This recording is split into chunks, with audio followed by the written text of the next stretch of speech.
Hello, I'm Nigel. I'm Anders. Welcome to the Cheeky Extra.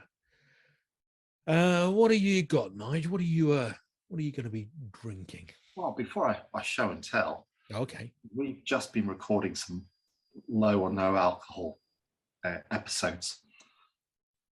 We want a proper beer now. We do.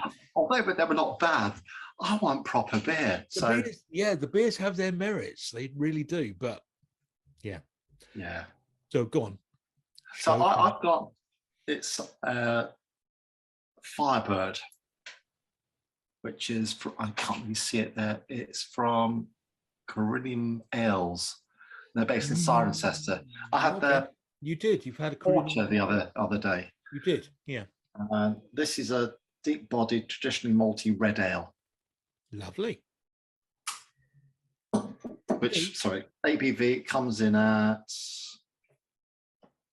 I don't know. I'll find out in a minute. You'll find out, I'm sure. Tell us what we've got. What I've got here is, oh, hello. Let me do it that way for you. This is called Infinite Flags. It's from a brewery called Boxcar. Yeah. And it comes in at 5.6. It's a pale ale.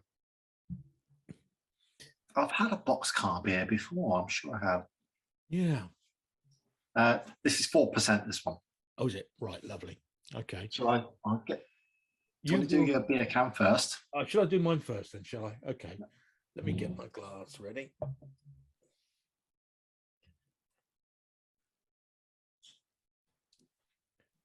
Come on, you tinker. There we go. Right, so.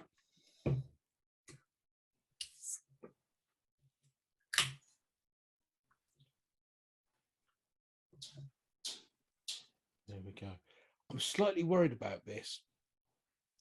I've done some investigation into the beer before drinking it. And there's a lot of Nelson hops in this, which are kind of grapey. So a bit of a Sauvignon.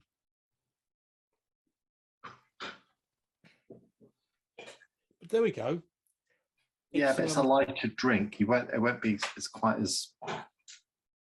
So it's a nice yellow colour. Let's have a look. There we go. It's fruity. You can, I mean, honestly, as soon as you crack open, it's looking like a New England IPA there. It's handsome, I would say. Go on, you. Right, well, let's get my can on.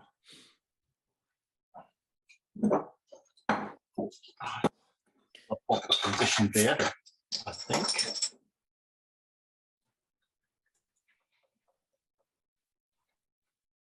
Oh, that's looking very nice. Oh, very lively. Well, I bought this. I had a long chat with the lady at the market stall. Yeah. And so she's talked me through all the beers, and I chose the ones I thought I liked the most. I'm not going to get all the bottle in one pour because there you go.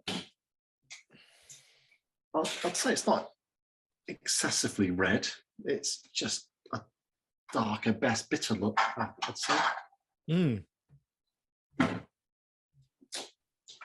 I can't smell much at the moment because it's about 2 inches of froth. I'm getting plenty of smell. I've got lots of pineapple here. Melon, all those things you'd normally get, but I'm nervous about the Nelson hops because they always give a little bit of a winey taste to things. But go on, go in.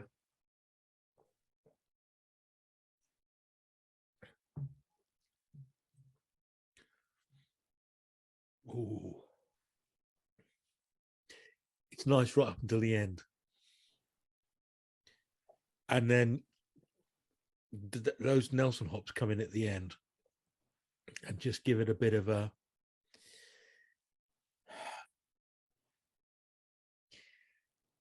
it's almost, mm, yeah. I need to think about this a little bit more. I think there's a lot going on. This one, it's almost like a burnt malt, very lightly burnt. Okay. It's almost smoky malt aroma coming off. Anyway, I'm going to go in.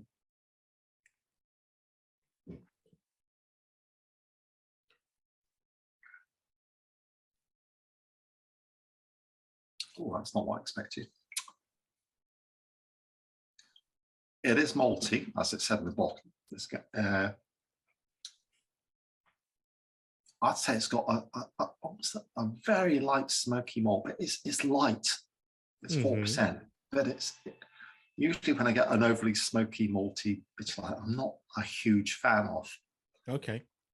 But this is light. It's actually quite refreshing. I'm rather liking this. I could actually drink. I'll be happy having a session on this down the pub.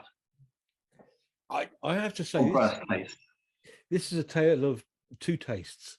It starts off beautiful. It's just the end that gives it a slight, ever so slight sour taste at the end there. Sour beer territory. We're going to have to do sour beers at some stage. But we know we don't like them. I know, but we'll have to do one. We are professional. We have to rise above it. And how can you make it? Well, we'll do one. We'll definitely do one. Well, we should do one. And you're right, we should do. Right, less about the beer. Okay. What is that? You can't see it. There's nothing behind me because I've got nowhere to put the record. No. But I can see something just to your left that I can't see. You're right. And here it is. Up. Oh, that is Waiting for the Sun. Are the doors. It is a flipping masterpiece, that. It is. It's... Well, Hello, I Love You's on it. Love Street. But I've chosen this today for 5 to 1. 5 to 1, baby. 1 in 5. Out of here? Well, no one alive. Paraphrasing slightly. Yeah. Band I was in when I was a young lad, we did a cover of 5 to 1, and yeah, but I'd played it for ages in the band before I'd actually heard a copy of the. Yeah. But it was nothing like the Doors version. But anyway, so it's quite special. But anyway, I just love this album. There's not. I don't think there's a bad Doors album. No, not really. It's quite interesting. The vinyl collection I've got. I got the record player working. Yeah, I first got it working again. The teenage kids started listening to it. And they started listening, and it was always the Doors albums they kept gravitating to. Yeah, it's quite interesting. I mean, musically, just so spot on. But that voice is just beautiful. It is. I can't get over the voice. His voice is beautiful. This is vinyl-wise. This is nothing special. It's just a cheap repress. They did, yeah, in the 80s, probably 90s, 80s. Yeah. It's quite funny. Stereo, also playable on mono phonographs. Wow, that's history right there on the back of that record. There, it is. Yeah. Yes, I that whole scene. I'm trying to think of other bands that were around at the same sort of time. but no, the door's just the creme de la creme. And well, the band actually, didn't they kick Jim Morrison out? Or was he? Because they might, he just didn't turn up, or he wasn't able, and so the rest of the band just used to play without him. Yes, and I'm pretty sure did they do an album after he died? I don't remember. I don't. They've toured obviously since he's died, but with various singers. Actually, the most interesting singer they had was Ian Astbury from the Cult. All right. He stood in for the dead Jim Morrison, and did a pretty damn good job. I mean, yeah, no, he wasn't, he wasn't Jim Morrison. But yeah. Frozen. I lost you for a minute. It froze. Yeah, I saw something happen. I saw something happen. I was plowing through it, but I'll cut that bit out. Or not. We'll make it right on the edit. Yeah, we'll sort it out. Yes. Anyway, how's the beer going? How's the Nelson hops maturing as the glass goes? Becoming more prevalent. It's a bit disappointing. I have to say, I bought this. I'm always pleased when I chance upon a bottle shop. And I went to pick up the daughter from university last week, and she lives in Camden, and in Camden is a very newly opened bottle shop called Half Cut, and that's where I got this from. I was just kind of picking, ding, ding, ding, ding, ding. Didn't really take much notice. I like you, I think, had Boxcar before. I can't remember where I got it from, whether it's one I purchased myself or whether it was in a Beer 52 or one of these free ones you get or something. I can't remember. No, I can't either. I have a funny feeling it might have been a Beer 52, but I don't know. But a nice bottle shop, and if you're anywhere near Camden, pop in, try it out. It's full of good beers.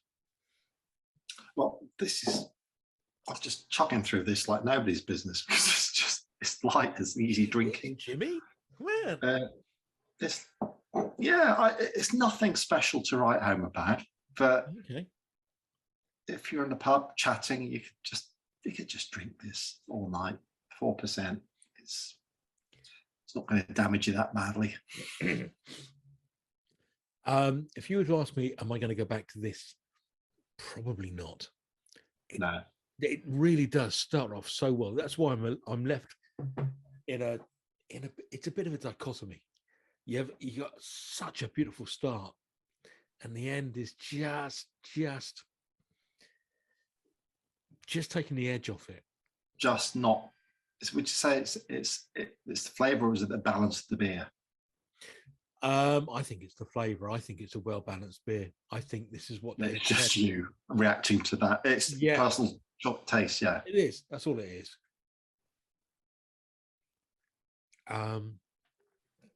Yeah. I'd be interested because I know you've tried a couple of Corinium beers. Yeah, I had their stout, which was it was okay. It wasn't that impressive. That was the first one they made, because I just produced some stouts from Grey myself, and I was chatting to them. I said, "Oh, they're a bit forgiving." He said, "Oh, that's why they made that one first, because it was. I think my stout was better." But anyway, but my stout did a higher ABV, so it was a bit more full-bodied. But it was okay, and I'd say this is more than okay. Whether I'd buy it again, probably not, because I'd want to try something else if I was buying something else from them. But if I saw it in a pub, I would probably definitely try it. Okay. That's always interesting, actually. Bottle versus draft. But yes, yeah, we know. Anyway, let's draw this one to a close. I think we're done. Like, comment, subscribe. Until the next time, au revoir. Bye-bye.